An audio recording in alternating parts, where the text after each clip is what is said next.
করবো।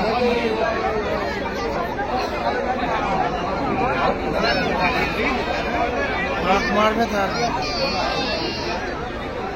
আগে করবে না চার্জ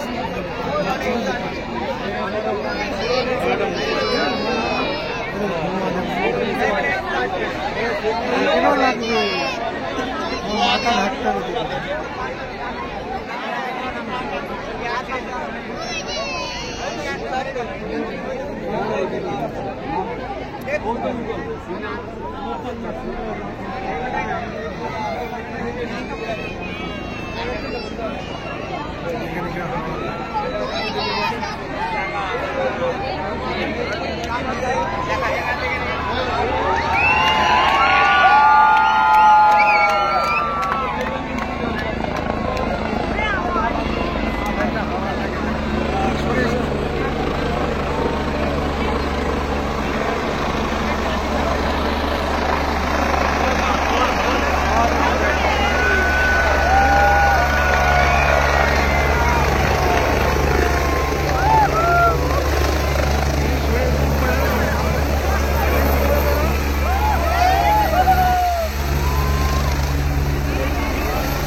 অনুমোদন এখানে ইন্সপেকশন হয়েছে।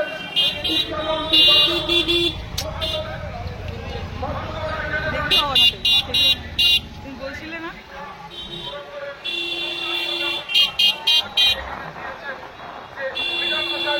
তিনি তার জায়গা দিতে চেয়েছিলেন আজকে গুরুত্ব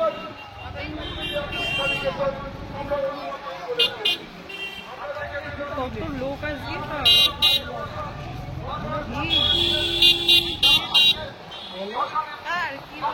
আর কি মারা গিয়েছিলেন 17 জন। বাংলায় যুবতী মানলক্ষ মহিলাদের দিদিদের বৌদিদের বোনেদের লক্ষ্মীর ভান্ডার দিয়েছি।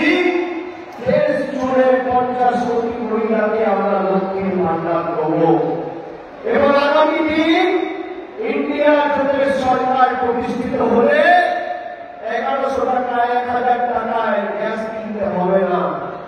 গরিব মানুষ, বিপিএল পরিবার, তালিকাভুক্ত যারা, তারা বছরে ফ্রিতে বিনামূল্যে বিনা পয়সায় আমাদের সরকার, কেন্দ্রের সরকার 10টা করে গ্যাসের সিলিন্ডার সবাই।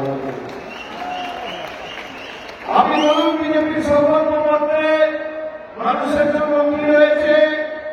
কিচ্ছু নেই, অশ্বলিঙ্গ এত বড় একটা বললা কিচ্ছু নেই।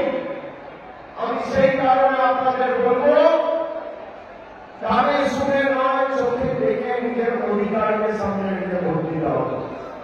আমি নবজোয়ারের সময় এসেছিলাম, রাস্তায় যেতে যেতে ভাইয়েরা আপনারা আমাকে আশীর্বাদ করেছেন, কেউ শঙ্খধ্বনি দিয়ে, কেউ উলুধ্বনি দিয়ে, কেউ দুপুরবেলা 2টোর সময় কাঠফাটা রোদে উপেক্ষা করে রাস্তায় দাঁড়িয়ে শঙ্খ বাজিয়ে আশীর্বাদ করেছেন, ভালোবাসার দিনে আবদ্ধ করেছেন। আমি আশীর্বাদ দিতে গেছি, আপনারা বলেছেন বাবা মূল্যবৃদ্ধির সময়ে ঘরটা পরিবারটা সংসারটা চলছে না, লক্ষ্মীর ভান্ডারটা তোমরা একটু বাড়ানোর ব্যবস্থা করলে ভালো হয়। 1 বছর 5টা 10টা 12টা ভোটের জন্য মিথ্যে মামলা করে তৃণমূলের নেতাদেরকে জেলে ঢুকিয়ে বাংলার 10 কোটি মানুষকে অপমান করেছে বিজেপি। মহিলাকে 2000 টাকা দিয়েছে, দিয়ে বলেছে যাও মিথ্যে ধর্ষণের অভিযোগ করেছে। একটা দল কতটা নিকৃষ্ট দলের, কতটা নির্লজ্জ, কতটা নিচে নামতে পারে। আমি আপনাদের জিজ্ঞেস করবো, আপনারা বলুন তো, সেই সন্দেশখালীকে কেন্দ্র করে বাংলার মান সম্মান মর্যাদা এরা দেশের কাছে নষ্ট করেছে, দেশের কাছে ছোট করেছে, সেই বহিরাগত বাংলার বিরোধী বিজেপিকে উচিত শিক্ষা আপনারা দেবেন তো? হ্যাঁ কি একবার হাত তুলে বলুন। কষ্ট হলেও